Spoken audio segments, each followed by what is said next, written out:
transportation is more than my rent. My transportation oftentimes is 80,000 yen a month, 90,000 yen a month, sometimes over 100,000 yen a month. Hello everyone, my name is Carrie and I'm a Jamaican living in Japan. In this video, I'm going to be telling you why Japan is one of the best, if not the best country to live and work as a teacher. Stick and stay. My name is Carrie. So I'm going to be using my notes for this because otherwise I'm going to be blabbering and I need some structure. We all need structure, right?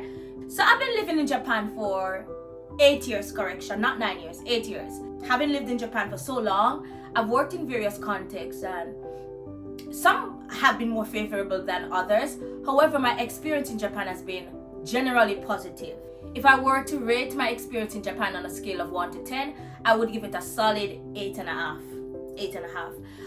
Are there things about Japan I would change? Are there things about Japan that are not the most favorable? Of course, in any country you'll find circumstances that are not to your liking. However, I firmly believe that Japan is leading other countries in terms of the quality of life you're able to attain here. And so for that reason, I think it's one of the best, if not the best country to live and work as an immigrant, as a teacher. Well, let's start from this one, low inflation. I've been watching a lot of videos on like TikTok and even YouTube. And what I've noticed is that it's a similar theme about inflation.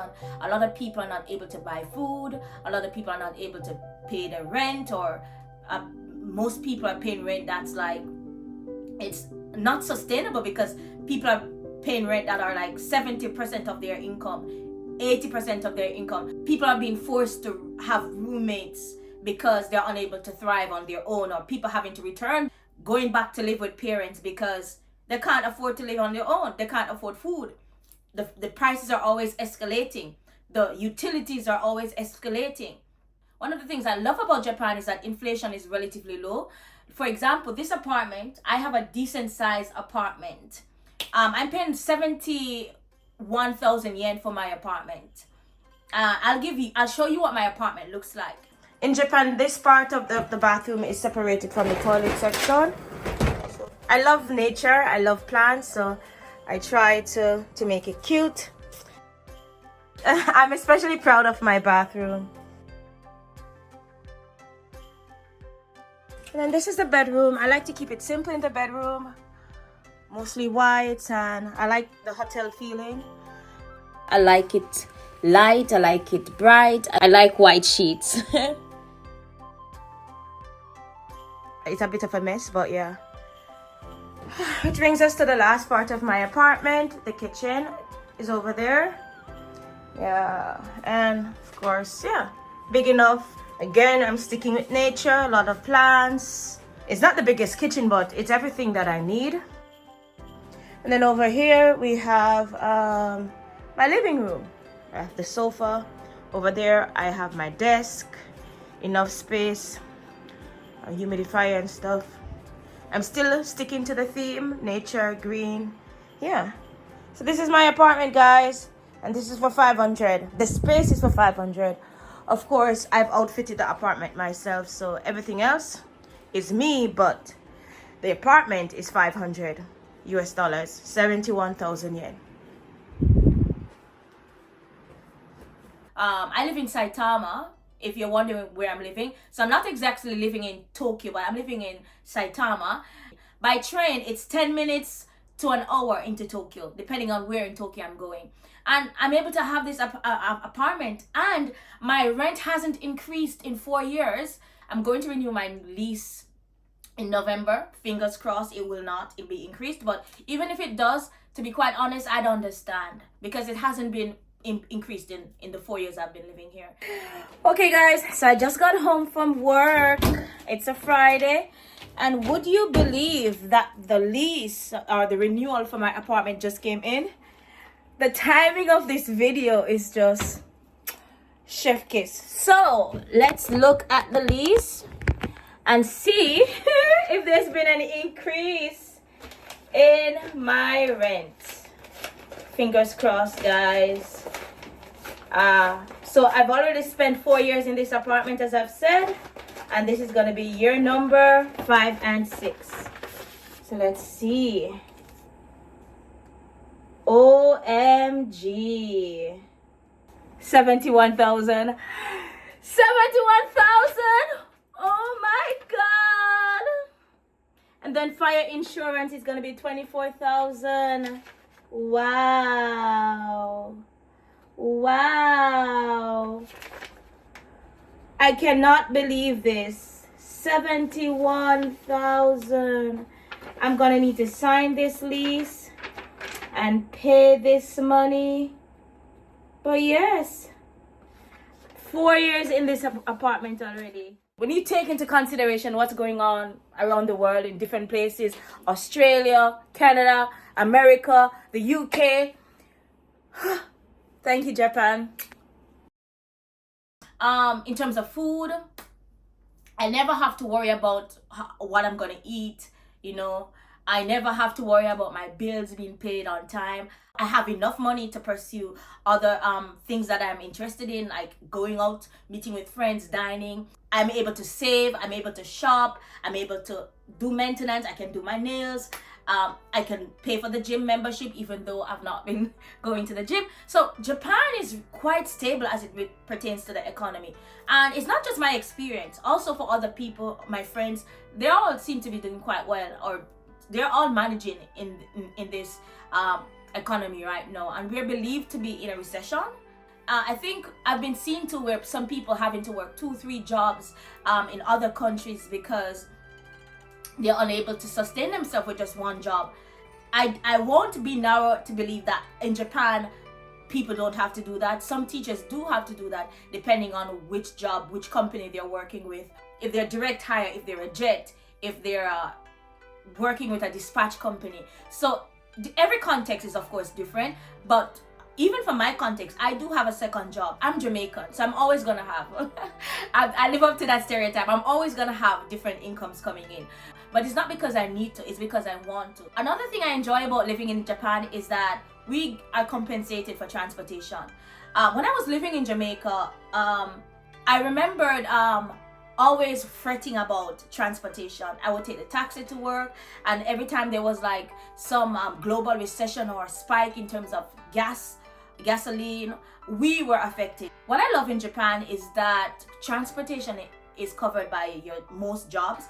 I think most jobs provide transportation compensation. Not that I don't have empathy for other countries when I listen to the news and I hear other people complaining about the gas prices or petrol going up and stuff like that. I empathize with them, but I'm honestly always relieved knowing that, okay, even if prices go up, I only need to think about my utilities. I don't have to worry about transportation because that is provided, that is covered by your company. My transportation is more than my rent. My transportation oftentimes is 80,000 yen a month, 90,000 yen a month, sometimes over 100,000 yen a month, based on the nature of the job that I do. So, and I'm relieved knowing that my company covers that, because otherwise I would not have been able to survive. I would not be able to survive. Okay, another benefit of living in Japan is the comprehensive healthcare. Child, especially as you're aging, you'll start to see the difference in terms of how your body operates. I've started to feel the difference in my 30s. I usually didn't get sick in terms of getting like cold and cold-like symptoms. I never got those when I was in my 20s. So far, since the start of this year, I've gotten a cold twice. So you might need to go to the doctor for bigger issues than just cold, and it's reassuring knowing that you have a solid healthcare system in Japan. We take it for granted, especially when it's available, but when I was living in Jamaica, I never had that. I had to pay that out of pocket myself because my employer at the time refused to pay that for me. And so in Japan, it's reassuring to know that my company contributes into the healthcare, and also I contribute into it. If I didn't have that safety net or security, I would be quite anxious going about my daily life, if I'm to be quite honest. So guys, time is going. I'm running late. I have to meet my friends at 10:15 at Disneyland, and so I have to leave. I know this is ghetto as F. Sorry about that, but I have to go. So while I'm walking to the train station, I'll tell you the other reasons why I think that Japan is the best place to live as a foreigner, as a teacher. Another reason why I think Japan is one of the best places to live in terms of teaching is because of how disciplined students are and how revered teaching as a profession is. Like, when I lived in Jamaica, child, I taught girls, and those girls were, I guess eventually they grew on me, but they were so bratty. I had generally some good classes, but then I had a class that was just real terrible. And it was one of those schools where the students had all the power because of how affluent the parents were and how much of a kiss ass the principal was. If you are one of those teachers who you're teaching in a war zone, your school feels like a war zone, the kids are rude, there's no structure, there's no support by administration or from administration, I think that Japan is one of the best places for you to be, because every situation is different, of course, but for the most part, students in Japan are well behaved, they're disciplined. In my experience teaching here, the most I've had to worry about is students not being active, students just being passive and being shy, lacking confidence to speak or to work with others, to be quite honest. They prefer to work by themselves, and so it takes effort at first for you to get them out of their shells. Will you ride a roller coaster? Easy. It's a challenge. Okay, next. Will you do bungee jumping? Bungee jumping. Easy. What? Easy. Okay, next. Will you say hello? Bow to say hello. Bow to say hello. Bow to say hello. Very nice. Everybody's coming this side. Japanese culture, bow to say hello. Hi.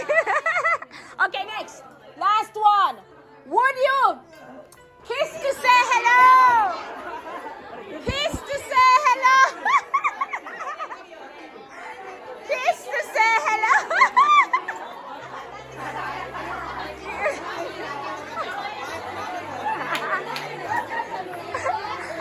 Kiss to say hello. All right. Pum, pa-da-dum, pum. Clap yourselves, guys. Clap yourselves. Woo, woo, woo. Clap yourselves. Even if it's not their style of learning, their preferred style of learning, students, for the most part, they're cooperative, they're kind, they're respectful, and the teaching as a profession is respectful. You're considered like a second parent. It's not like in the West, where in many instances I see teachers being attacked by parents and students, teachers being blamed for students not performing well, for students being degenerate. So Japan is a good escape from that. If you're in that kind of toxicity, run, come to Japan. Now this next example is going to be show and tell. I forgot my pocket Wi-Fi at the gym that I'm enrolled in. Yesterday I went to the gym. I forgot my Wi-Fi. If I were elsewhere, people would take it. Even if they don't have use for it, they'll take it, they'll sell it, they'll scrap it. But I'm quite confident that it's still at the gym. So I'm gonna go, I'm gonna ask, and let's see if it's still at the gym. おはようございます。すみません。昨日ポケット Wi-Fi をここに置き忘れたと思います。Thank you.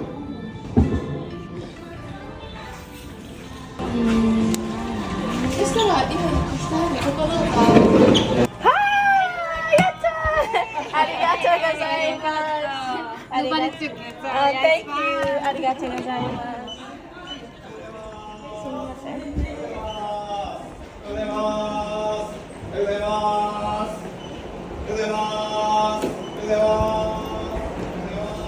終わ What did I tell you? I got it. Lesson to self, be more careful. But, whew, isn't it refreshing living in a society where people are just mindful and honest and have integrity? Wow.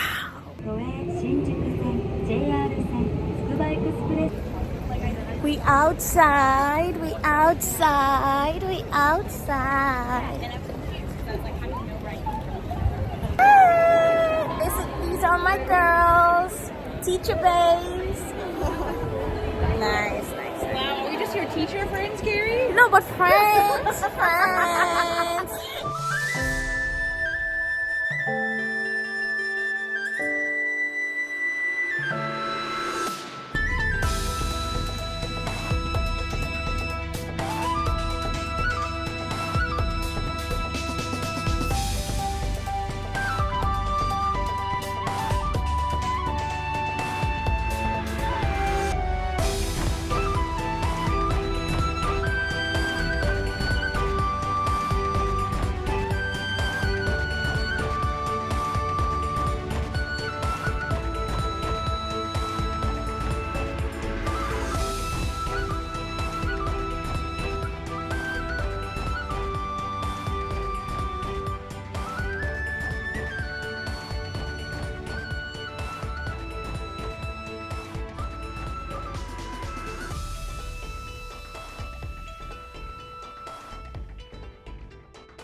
I'm on my way home now, guys.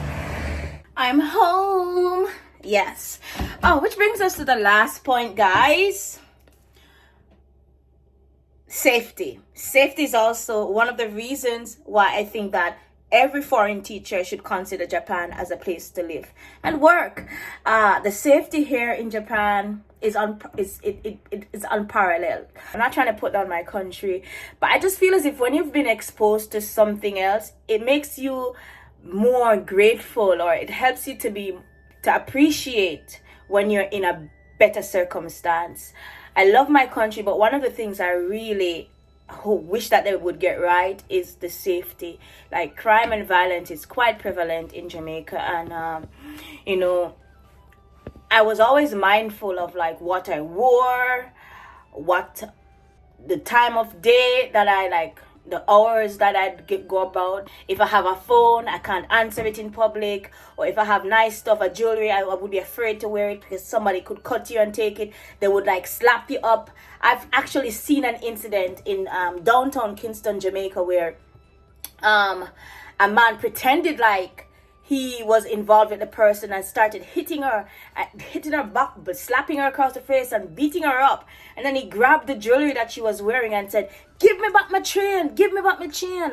In essence, it's like saying, "Give me back the necklace that I bought you." And not saying that domestic abuse is ever excusable or acceptable, but no one intervened because they thought that the lady had done him wrong. And so it was only after the man had already escaped and had taken whatever he wanted from her, and then the lady was able to explain that, "Hey, he just robbed me." Then people understood that, oh, this is not even her partner, this is just his way, his technique, or that's the strategy that they're using now to rob people. So like, yeah, in Japan, what I love about the country, I love that no matter what hour of the night, I'm able, if I feel hungry at 2 a.m., I feel for a rice ball or I feel for a ramen, I can just get up and go. And I feel confident that I'll make it back home safely. I've only had 2 close calls in Japan in the 8 years that I've been here where I felt like I was at risk, like I felt danger. I felt like I was in danger. And those 2 instances were actually by foreigners. I won't tell you which nationality or which part of the world they were from, but they were not Japanese people. That guy, I think that guy is following me. Yeah, I think he's following me. Are you following me? No. Are you following me? No, I'm going to home.